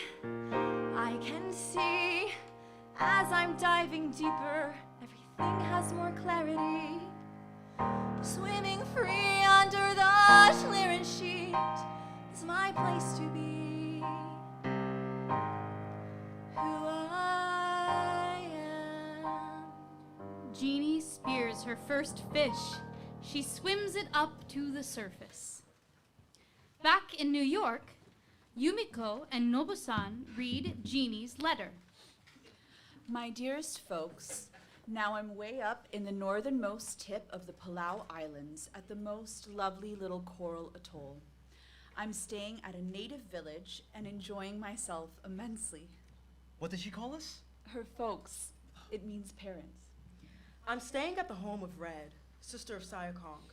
She is a wonderful person and treats me like one of the family. She knows a few words of English, and so with the combination of Japanese, English, and Palauan, we managed to gab our heads off every night until early midnight. Here, Upra. Take it. Eat it. Upra? Coconut meat. It's delicious. Now, you watch me. Red swings her axe and splits a coconut clean in half. Now you try. Jeannie swings the axe and misses the coconut completely, hitting the wooden stump instead.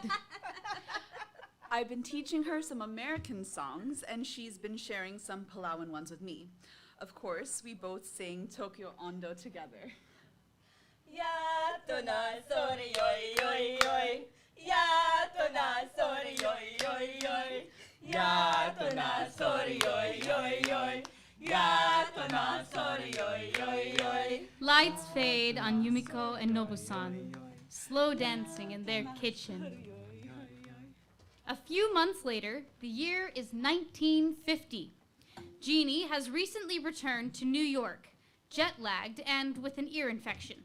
At St. Clair's Hospital, she catches a doctor passing the hallway of her patient room. Excuse me, hello, I'm just wondering if I'll be seen soon. It's just a quick procedure for an ear pressure, and I've been waiting nearly 30 minutes. We are trying to fit you in the schedule because you got here too late to do the necessary blood work. So we have to wait for the nurse to be available again, and as you can see, they are very busy. It may seem we are unaccommodating, but we cannot all live our lives so higgledy-piggledy. Thank you, Mr. Sunshine. You may call me Dr. Jeannie. You may call me Dr. Clark. Well, soon to be, anyway. I mean, I'm sorry. Yes, Miss Dr. Clark. You, the fish lady. I beg your pardon? You work at the museum. We met last year at dinner with Sylvia and Mike.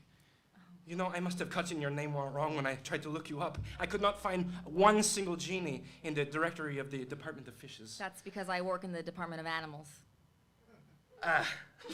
I was also looking for a lady with the surname Umaki, but it turns out you're more mysterious than I originally thought. I got divorced, remember? It's not that mysterious.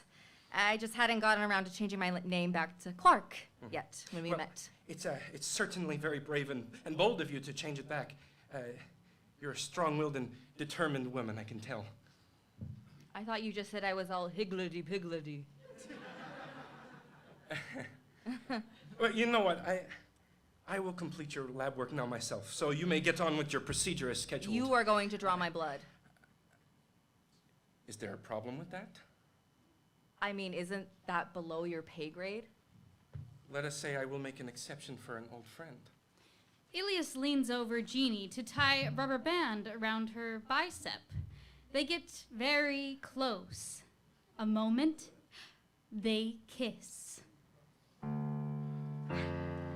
Just so we're clear, I actually do need you to draw my blood. I cannot reschedule this procedure. Yes, of course. I'm a professional, I assure you. She pulls him back in for a kiss.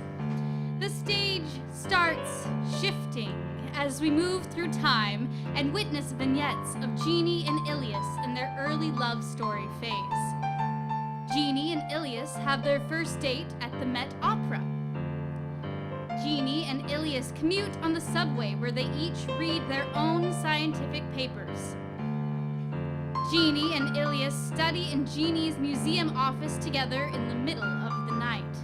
The night watchman walks past them muttering, "In my days, we'd go out dancing or to the movies." Months pass. Jeannie is asleep in the on-call room of the surgical wing at St. Clair's. Ilias. I have never had an appendectomy go so wrong. What time is it? It is 4:30 a.m., Jeannie Line. 4:30? I thought it was a 20-minute appendectomy. We found an old bullet in his intestine. Can you imagine, Jeannie Line? And we removed it, no problem, so now he's as healthy as a clam. A horse. What? Healthy as a horse, happy as a clam. You Americans with your idioms. Here's another one for you. I'm as tired as a dog. You sleep here. I'll go back to the apartment to fetch you some clean clothes for the morning. No. You can shower in the women's locker room. No, that'll take at least an hour, and you've been awake for nearly a day. And you have to defend your dissertation in less than 5 hours. Sleep, my love. Sleep. What if I don't want to sleep? This is your PhD, and you need to be focused. You have worked so hard, Dr. Clark. I can get used to the sound of that. They kiss. I would love to be able to call you Dr. Constantino. But then there'd be two of us, and how would anyone know which was the orthopedic surgeon and which was the real doctor? I mean it, Jeannie. I love you. Marry me. You want to split time between a hospital and a laboratory for the rest of your life? Yes, if it means that I'm there with you. I'm not going to stop working if we get married. Who said I wanted that? What do you want, Elias? I want to be with you for the rest of our lives.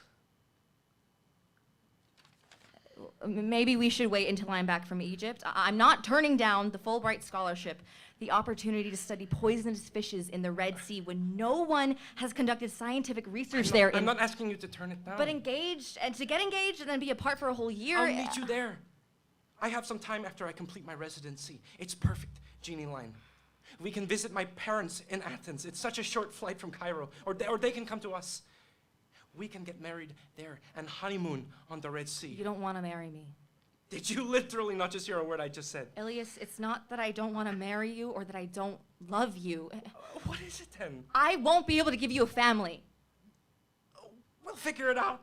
Look, once I'm attending, we will hire more help. And before then, your mother and your stepfather will be our third and fourth pair of hands. No, it's not that I think we couldn't manage. You're forgetting that I was raised by a single mother. I know I could do it, even without you. What I'm saying is I can't physically provide you with children. That's what the doctor said. I understand that changes things.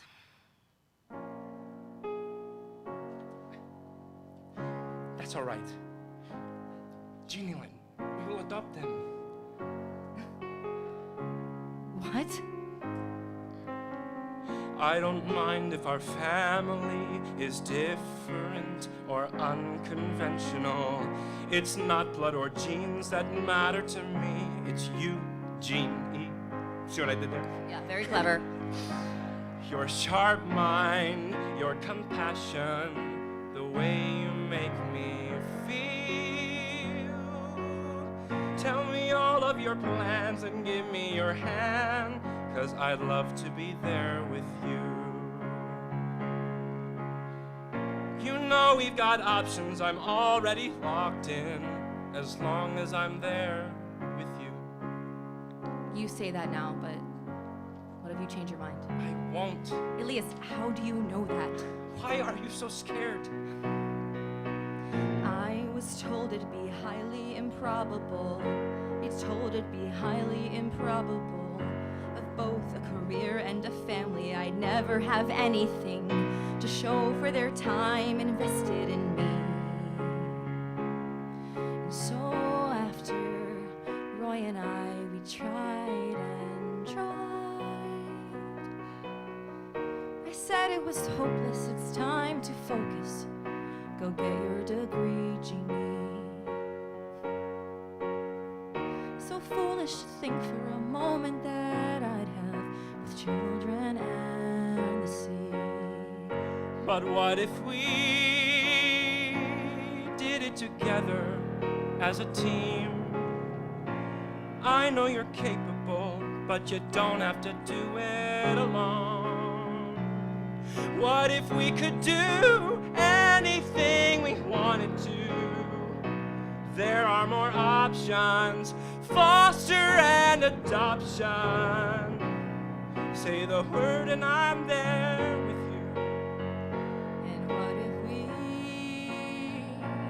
went together to the Red Sea? I'd like to bring my children with me, show them what they could be. What if we could do anything we wanted to? You could be you, I could be me, getting lost out on the sea. You could be you, I could be me. I'm free to be me. You could be you, I could be me, as long as I'm there with you. As long as I'm there with you. Fast forward to City Hall in New York, 1949. Jeannie and Ilias are married.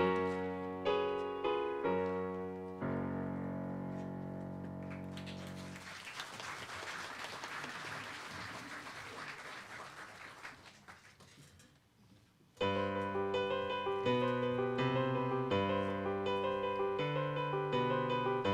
Red Sea is a part of me, often overlooked.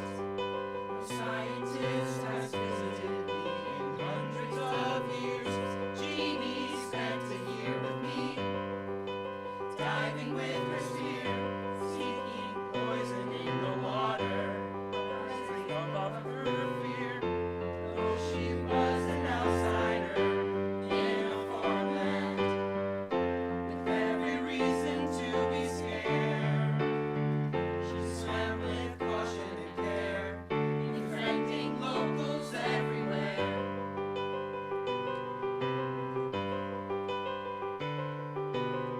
She wrote about the friends she met, the poisonous fish she caught. She never felt lonely being out here with me. There weren't hours in the day to write down all she had to say. The sea gems, barracudas, and sharks swimming by her. In her journal she compiled findings, drawings, memories. She published 1951, and people around the world were lining up outside to see the fascinating adventures of the lady with the spear.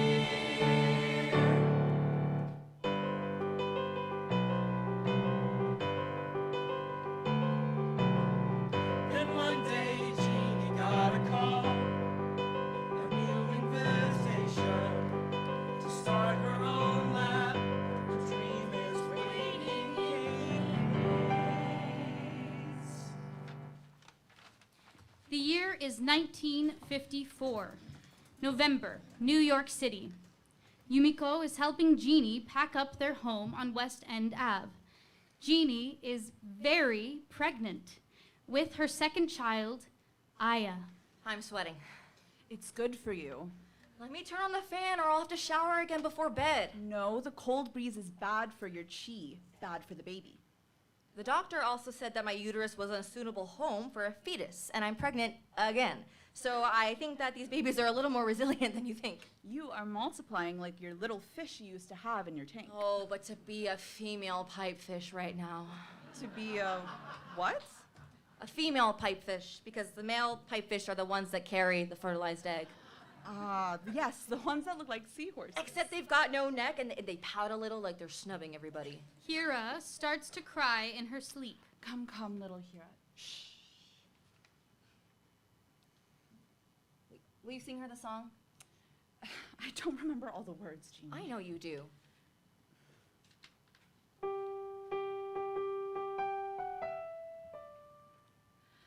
Far, far away across the ocean, there's a red corner, Red Sea.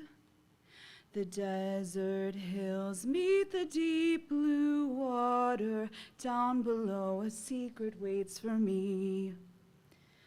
A rainbow world called a fringing reef. It dances with the current of the sea. There's fish and plants and some slugs down there, and you might just see a shark or two or three. The beauty's underneath the surface. You can only see it diving deep. The current may be strong, but so are we. We'll see it one day, but now we should sleep. All the colors swirl around you. Red and orange, purple, pink and green. Just close your eyes and you'll find your way there, seeing wonders like you've never seen. Swimming down where all the fish live, seeing all marine life where it teems. So different from the place we call our home, but we always travel back there in our dreams. We'll see it one day, but now we should sleep. Ah! I thought I heard Broadway star Yumiko Mitomi of the Amsterdam Theater singing angelically. What are you talking about? Masatomo, I was merely a cigarette girl. I recall you and Okasan having roles in Mary Pitchfork's Madame Butterfly. We had small roles. Grandma Yuriko was a regular Shakespeare herself. And it was a film. Please, let's not dredge up my showgirl days. It's too bad that new Roger and Hammerstein musical is no longer at the St. James. What was it called? Please, they'd never actually let one of us on stage. The, Me and the King? We kissed in the shadows. You'll come visit us, won't you? I can't imagine them growing up not knowing you. Of course, Ginny-chan. Who else would teach them how to cook the fish they catch in their backyard? Nobu-san, Grandpa, Masatomo, they're not gonna know what to call you. Ilias was thinking they could call you Papu. You're the only real father I've ever had. It makes sense. You need to dunk them in the water the first day you arrive, before they're old enough to be scared. That's what I did with you when you were an infant. I'll miss you. You won't have time to miss us. You never complained about my constant leaving, and I'm grateful for that. But I've always come back after a few months, and this time is different. It might be for a long time. Starting a laboratory from the ground up, it's going to be a lifelong project. And it's been your lifelong dream. Just remember to take it slow and steady. It's only a beginning. Yes, it's only a beginning. Hira cries. Jeannie carries Hira to the bathroom to change her diaper. I know what you're thinking. I haven't said a word. No. We are not moving to Florida with them. You just moved the restaurant up to the west side and rebranded it. Yeah, because the rent downtown was skyrocketing. It's not any better than here. New York is getting out of hands. It would be much more affordable in Florida. You just spent so much money changing the name to Jidori, getting new menus, new signage. You want us to pack up and move across the country. Well, I moved for you from across the world, and I moved universes so we could be a family. Do you think anyone down there likes Japanese food? Do you think anyone down there even knows what Japanese food is? Maybe. Oh my God, do you think that there are any Japanese people down there? We'll be the first. We can open the first Japanese restaurant in Florida. You can go swimming every day. You could be the business owner. You're so good at doing business. You're organized. You're realistic. You know? I know I am. Imagine headlines in the paper. Chef Masatomo Nobu brings Japanese eatery Chidori from New York to Florida. It's only a beginning. Just imagine lighting the fire before you have the recipe memorized. We don't even have gas for a stove, Masatomo. I clean up as I go, going slow, slow and steady. Measure from the heart is how I roll. The only thing you'll be rolling in is debt. Who knows what's gonna happen? That part's always a risk. But take a chance like I did when I boarded that ship. That's about to sink. If my journey is a ship, then I'm the writer at the helm. There's no telling what's outside the realms of possibilities for us. 1 year later, Englewood, Florida. It's only a beginning. Don't reinvent the wheel. I'll start a lab, a home to study fish. I'm used to limitations, but scrappy with my wit. This place can become anything I wish. Back in New York. Who knows what's gonna happen? I trust in the unknown. With my family around me, it will still feel like home. Watching Genie on the sea showed me that nothing's out of bounds. I can chart my own path, still surrounded by all of the ones I love. It's only a beginning after years of countless no's. So why is it so scary to say yes? It's only a beginning, rising high, swimming low. Oh, how I cannot wait to make a mess. I never thought I'd get here, not in my wildest dreams. But it's all I've ever wanted with my children and the sea. The founding director at the age of 33. The Cape Hayes Marine Laboratory.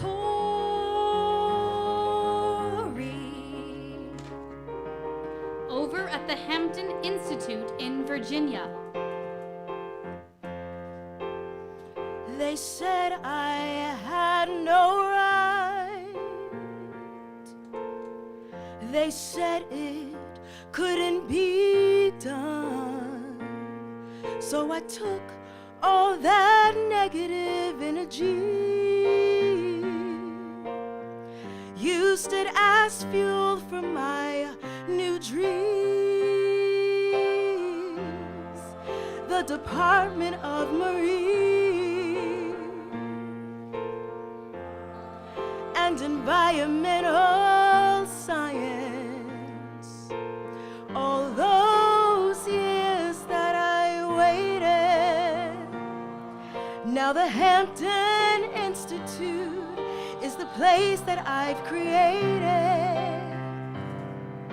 I found my way back to those who wanted me to succeed. I wrapped my arms around them, shedding tears to plant the seed.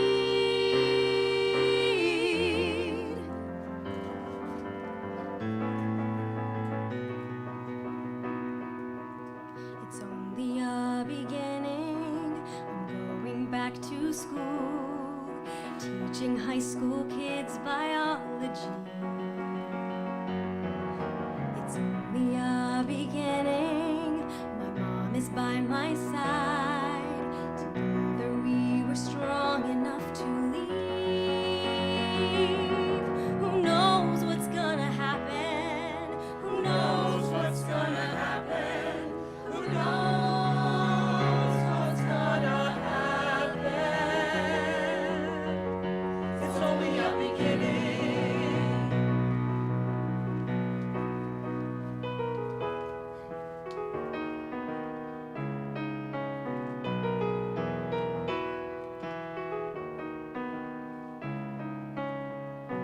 Many have found success and kept it close to their chest.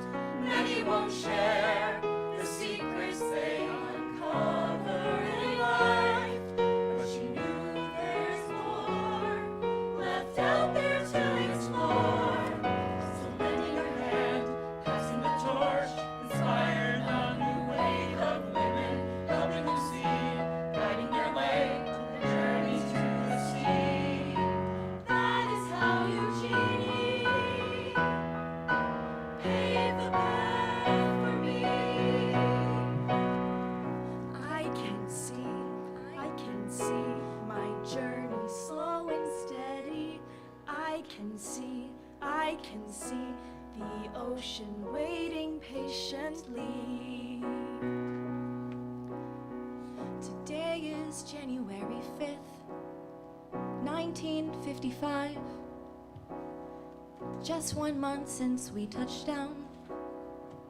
Suddenly, a whole new life. It's all I've ever wanted. To have my very own aquarium.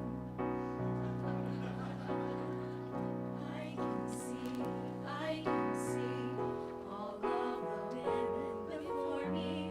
I can see they kept on swimming to succeed.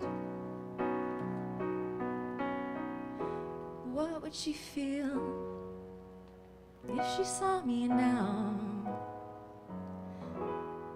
I think of that girl and hope she's proud. End of play.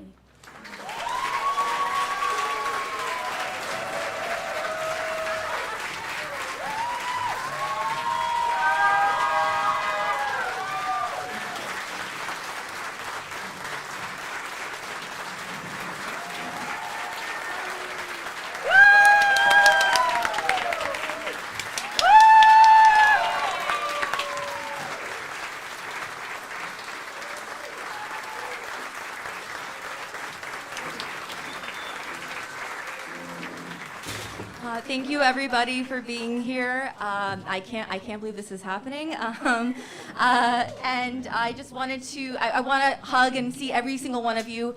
And I want to do that over at Arts and Central Cafe because they close at 10.